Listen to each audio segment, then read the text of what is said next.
Hey there, Clan, and welcome to Ask the Warrior for the 2nd of October 2014. I do apologise that this is a daily. I was initially planning on getting out the 1st of October, but I kind of got distracted by this. Sorry, it's a good game so far, I'm enjoying it. I will be doing my first thoughts on this game fairly shortly, but I thought I'd get at least the Ask the Warrior, at least part 1 out. I might get called away. This might be a fairly short part because my dinner is getting made, but I wanted to see if I can at least get through the first page of questions here. I am waiting to see if any Twitter or Facebook questions come through. So yeah, hopefully you won't hear. Dang, I've turned off the audio in there, but let's go through the first set of questions. These are all YouTube and Gmail questions, and the first set of questions comes from Bonnie, who sent it to my Gmail account, and I always read the entire quote out. So here we go. Hey Scottish, my name is Bonnie and I'm from the United States. I watch your YouTube videos all the time to hear your opinion on games and various other things. I had some questions for your Ask the Warrior session you're having. Thank you for watching videos, I hope you enjoy them. By saying what you do. First, TNT just recently announced that they are going to make a live-action Teen Titans TV series that they're calling Titans. I don't know how big of a fan you are of the Titans, or if you watch the animated series, but I just wanted to know your opinion on it. What do you think of the idea of the overall feeling of it, and how might it go, and look, potential storylines, etc. Well, good news, Bonnie. I am a fan of the Teen Titans. Not so much. One second, the settings on this camera keep fucking up. It's just, I don't know why, honestly, it all turns on fucking the autofocus, but to the question, yes Bonnie, I am a fan of the Teen Titans. I actually did watch the animated Teen Titans TV series when I was growing up, and I absolutely loved it. My favourite character was Raven, and I just absolutely loved her storyline. In fact, it was surprisingly a serious show as well. It did have a lot of humour in it, but it had some really serious moments in it, especially with Raven, in my opinion. And I hold the opinion that the show was prematurely cancelled, sadly, because there was supposedly a really good storyline coming up in the following season, before the season after it ended involving Starfire, who is also one of my favourite characters. I don't know much about the Teen Titans and the comic books beyond what I know from watching Atop the Fourth Wall, hosted by Linkara or Lewis Lovehogue. I know enough that I can say, yeah, I'm a fan. But I don't know everything. I wish I did, but I don't. I haven't read too many Teen Titans comics, especially the new 52. Apparently, it's really, really bad. But I do intend to pick up the volumes, the original ones, including the Judas Contract, which is supposedly a must-read by all Teen Titans fans. So I'm going to pick that up when I can. And by the way, that storyline in the series was absolutely fantastic. Don't let anyone say it isn't. But as for this Titans TV show, I'm fully for it. I'm a big fan of a lot of the comic book themed TV shows like Arrow, Agents of S.H.I.E.L.D. Constantine looks promising. Smallville was good. It was okay at the start, better in middle seasons, but got really, really bad in the later seasons. Let me say this, Smallville ran way too fucking long. It probably should have ended with like 5 or 6 seasons, no 10. And I am excited for Constantine, of course. I have watched Gotham, and I'm a bit iffy on it. It's still, I don't know, like, they're trying too much to make it like a Batman series, even though Batman's not in it technically. But I digress. And Flash, of course. Can't forget Flash. That actually looks really good. As for the Titans, I fully support this. I hope that it's good. Now, as for, let me just read this, ideas and overall feelings of the show, I don't know too much about TNT. I really don't know enough about the studio. I'm not a big movie or TV series buff, TV studios buff, unless I really like the movies. But for me, I think they should try and go a bit more serious while still having some humour in it. The Titans, of course, I'd love to see, would be, Nightwing. Robin or Nightwing, I'd be okay with either one of them. Starfire, Raven, Beast Boy, and Cyborg. Those are the ones I'd want to see. I do know they'd probably bring in other ones, but those are the ones I'd like. I wouldn't mind seeing Kid Flash as well. That's what I'd like. I'd like it to be a bit of a mixture of serious and comical, like having a bit of fun with it, and also embracing the fact that it's a comic book TV series. My main problem with a lot of the DC based TV series is they take it to these, even the movies in a way, especially the more recent ones, like Man of Steel and the Dark Knight series, they didn't embrace the comic book feel of it, and that's my main problem with DC live action movies and TV series. They try and go too realistic. Now, shows like Arrow and Flash and Constantine are going to try and change that. They are apparently going to be embracing the comic book vibe of it. Arrow didn't at the start, but it is slowly but surely bringing in the comic book feeling, and especially with Flash as well.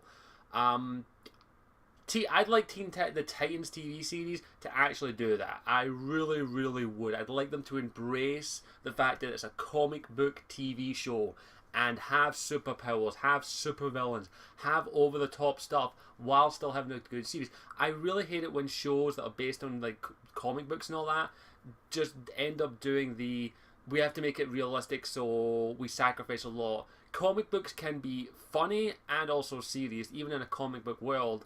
Batgirl, for example, the graphic novel, the New 52 Gail Simone run is absolutely fantastic, while at the same time still embracing the fact that it is a comic book.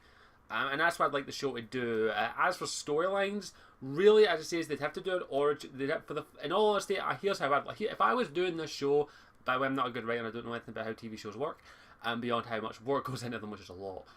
If I was writing the show or I was in charge of this, I would say the first season has to be a setup season, because if you're going to be introducing 5 characters like Robin, Nightwing, by the way, I'd really hope it would be Dick Grayson. Let's just go name Dick Grayson, Starfire, Beast Boy, Raven, and Cyborg. If you go with those 5, and if you toss in, I'd say no more than 5. Now, understandable if they couldn't get Cyborg because he's kind of big now, so maybe Kid Flash or something. But if they could get 5 Titans, and the first season would be a setup one. My idea of season is each season should have an arc. Like, there should be an overall arcing story in the show that links the seasons together. But each part of the season, like maybe 1/5 of the first season is on Robin or Nightwing, and so on with the other characters. Or do with the Titans show that's specifically concentrated on one character per season. But the first season would be a setup season, explaining who these characters are, where they came from, where they got their powers. If it's ever explained, it doesn't have to be explained. And that's how I would do it. A first season of any TV show is highly, highly crucial, no matter what the source material is. A first season has to not only capture what the show's trying to go across, but also get people hooked on it and introduce it. A couple of good shows that did that, of course, was sadly, even though it didn't work, was Firefly. The first season of Firefly, in my opinion, is one of the best examples of how to do a first season of a TV show. Buffy, Angel, I know these are Joss Whedon works, but give me a break. He just knows how to hook you on the first 2 seasons, in my opinion. Other ones, of course, Supernatural. The first season was really good, in my opinion, and it hooked you into the storyline. But as his later seasons got bad, Supernatural went on too long. I'm just saying that right now. Stargate SG-1 has a really good first season. Stargate Atlantis had an okay one. I'm just having a look at the box sets I've got over here. I've got a few, sadly. But there are other examples, I'm sure. Star Trek, of course, The Next Generation first season is a bit campy and okay. Deep Space Nine had a great first season. And Arrow, DC one, had a good first season. It introduced the character, gave you a bit about his backstory while holding stuff back, but gave you enough that you wanted more. And that's what I think the Titans season has to do. It has to give you enough to keep you hooked, but also get more out of it and not reveal too much.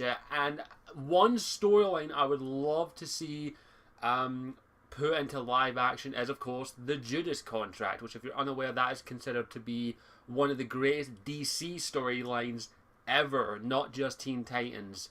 It involves a character called Terra, who, I don't really like to spoil it for anyone who hasn't read the comic or the series. I'll say this right now, the comic one is very adult, like surprisingly adult for the time that it was set in. The comic book, the TV series, animated series, is a bit more campy and a bit more less serious, but still gets really, really dark in some places. I would love to see that done as a season finale. Like, maybe build up to it over the series, introduce the character of Terra, like maybe in the first season or in the second season if it gets a second season, and then build up to maybe not. Don't do it in the season that she appears in. Build up the trust with the character, because minor spoiler alert here if you haven't seen the show or read the comic book. Tara's a backstabber. She actually betrays the team after becoming their friend and actually almost following them. Also playing with the emotions of one of the characters, I won't say who, and she ends up betraying them for a character called Deathstroke, who is in the Arrow TV series. Now, I don't think TNT are doing the Arrow series, so it would be a separate show entirely, which I'm a bit disappointed with that. But I think if they did that and maybe build it up over time, and it'd be a bit more impact. I hate when they introduce a character and then that character betrays them in the same season. I don't like that. I'd rather them build it up over time. So I think the Judas Contract would be a great story to implement into maybe the third or fourth season, in my opinion. Maybe even early second season if you wanted to, but don't do it in the first season, because that's a really good storyline. You'd really need good writers to get that done. That's kind of what I'd want. I'd want it to be comic booky. Simple as, like, embrace the fact that it's silly, but also do good stories. And yeah, that's what I'd want. I'm big, so I have hopes for it. There is also a Supergirl TV series coming out, which I'm okay with that. We need more female superheroes in the media. So yeah, that's what I'd want a Teen Titans TV series to be serious but comic booky and adapt storylines from the comic book. But that's just me. I don't know how anyone else feels. Man, we're going well for that. Next question from Bonnie is: since you're from Scotland, you have a lot of old historical sites. What is by far your favourite site that you have that has history and culture and that you enjoy going to, like castles or things like that you've seen them? I haven't been to too many historical sites in Scotland, and I've been to the Wallace Well, which is actually in the same city as me. It's actually maybe an hour or two walk away from me. It's a bit decrepit, unfortunately. It hasn't been taken good care of, but I like that. I go there. I went there once or twice, and that's kind of a really cool place to go. It's very simple, but I like that. I've been to Edinburgh Castle, but I've never been inside Edinburgh Castle. I'm a bad Scot. I haven't been to like Loch Lomond or anything. I've never seen the Wallace Monument. I really need to get that off my list, so I'll probably go and see that. My family have seen it, and I didn't want to go that particular day because I didn't feel like it. So I haven't seen too many, but the Wallace Well is probably one of my favourites because it's just a simple reminder of where William Wallace was betrayed. So I like it, and I do have a lot more in my plate to see. Don't worry. Third question: have you been to Loch Ness, and do you think the giant creature living in the lake, or do you believe that believe in that kind of stuff? Never been to Loch Ness. Want to go? God, it's beautiful apparently. Do I believe in Nessie? Why not? This world, here's my belief. This world, I believe that science can prove everything to a point. Just because we haven't, you can't prove it with science doesn't mean it doesn't exist. So Nessie could be real. Might not be real, but could be real. Plus it's a nice tourist attraction. I think Nessie is possibly real, and if you want me to be honest, it is a possibility, but science can't prove everything in my opinion. I'll leave it at that. Fourth question: have you played the Sly Cooper game series? It's one of my favourites from my childhood, and its backstory is kind of tragic. Sly would you ever consider if it is a somewhat easy kind / team game, it's still hit really fun, and I think you might still enjoy it.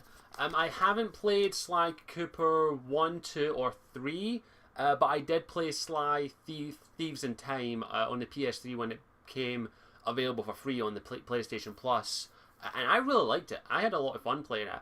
I do want to go back and play the first 3, of course. I have seen playthroughs of them. I know the story of them, and I will agree it's a bit of a tragic story. They are games that I missed out on. I missed out on a lot of games in the PlayStation 2 era and PlayStation era because I wasn't a hardcore gamer at that point. But I really wouldn't mind going back to it. I do have the trilogy on my wish list, and I do intend to buy it when I get a chance. But yeah. I intend to play it when I get a chance, and yeah, I understand it as quite a tragic story. Fifth and final question from Bonnie. I lastly want to know your opinion on Kingdom Hearts 3. I'm also a really big Kingdom Hearts fan as well, and I was just curious as to what you think we will have in the as worlds that we have not yet. What kind of worlds would you really like to see that are new and fresh? Also, what do you think of the gameplay trailer that was released, displayed at D23 Japanese Expo. Thank you again. Keep up the honest work. I haven't seen the gameplay trailer for anyone who's wondering. I'm trying to go unspoiled in the Kingdom Hearts.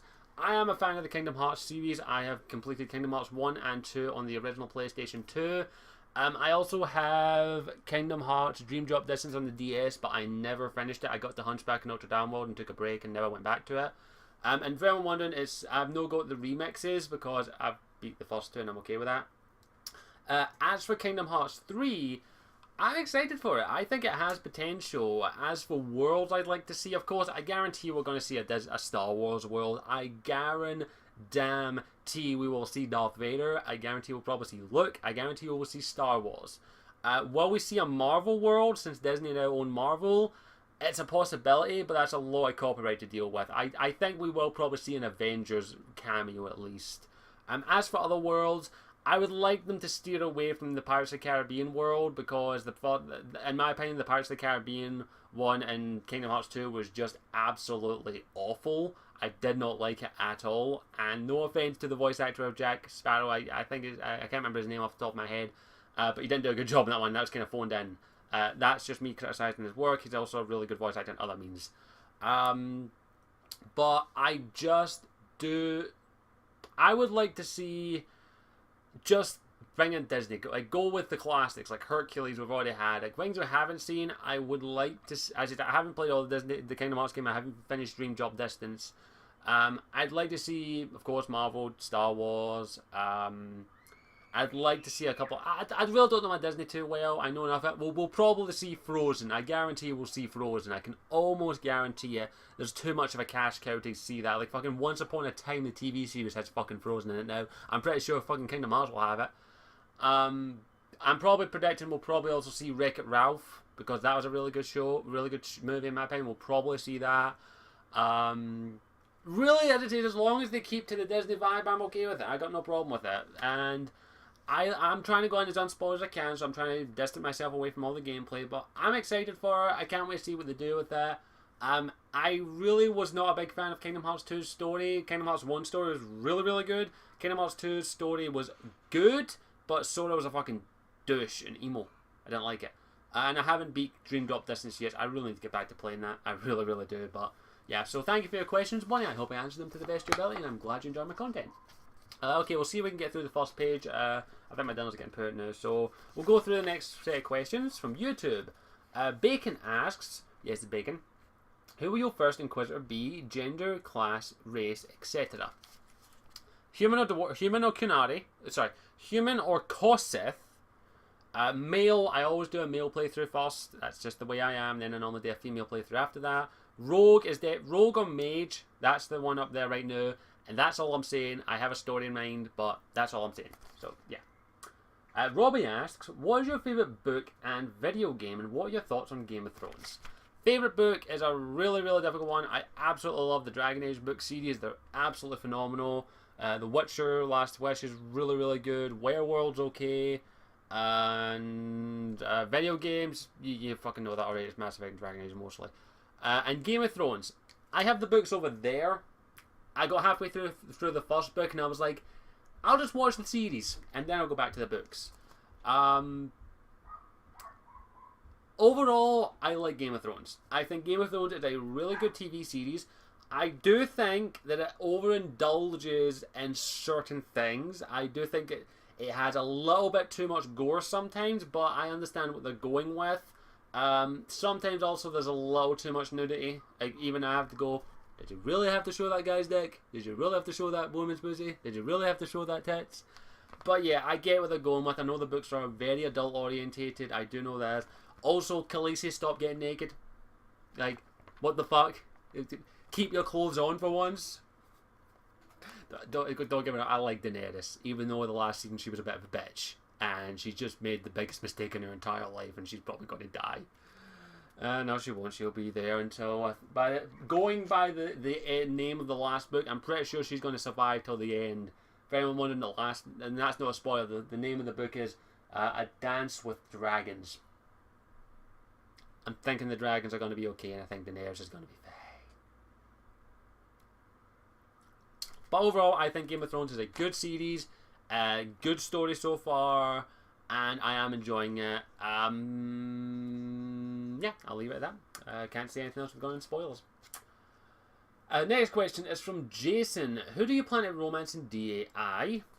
Don't know yet. I have to actually talk to the characters before I decide to romance them, even though I am very partial to I'm not gonna say. What do you think of what do you want to see in season 3 of The Walking Dead? A good story. I'm sorry, like, in all honesty, the first season of The Walking Dead is the best so far. The second season is okay at best. I get what they were going with. I get what they were trying to do. I did not like it as much as I did season 1, especially the ending. I really did not like that. What season 3? I can't remember if season 3 or season 4 is coming out. What I'd like to see is a good story, good character development, and I'm happy. I don't need anything else. I really am I am so tempted to stop watching The Walking Dead and wait for the show to be done, because I just do not. I'm losing interest in it, which is not good in my opinion. But fucking hell, I sat through Angel season 5. I think I can sit through a bad season of that. Next question comes from Angry Wolves, and his question is: were you happy with the results of the Scottish independence vote? No, I wasn't, and I'll leave it at that, because there is a question later on about Scottish independence, and I'll go into more detail about that. And next question from Angry Wolf is: are you related to Connor MacLeod of the Clan MacLeod? Yeah, he's my second cousin removed. He's a bit of a dick sometimes though, so we don't really talk to him and invite him to places. Next question from Angry is: when is the earliest you expect to play Dragon Age Inquisition multiplayer with Ability Drain, Lady Insanity, Gamer MDA3, and maybe others? Probably not until I've at least put a couple of hours into the main story. But I do want to play some multiplayer before I beat the game, because I want to get a good feel of it. So I will probably play with them as soon as they're available, and also clan members. I'm going to say this right now: I will record maybe some multiplayer with the clan, and of course Ability and all that. But as I said, right now I'm a bit restricted, so we will see what happens. But hopefully we'll be able to play a bit of multiplayer together. And next question: what do you think? Who or what do you think is the main enemy in DI? The Elder One, and I'll leave it at that. Sircom asks: if you could enlist a fantasy character into Inquisition to inner circle of trusted advisors and bodyguards, which 4 to 6 characters would you choose and why? That's a tough one. And I'll answer it in part 2. I need to go get my dinner, so I will see you all in part 2.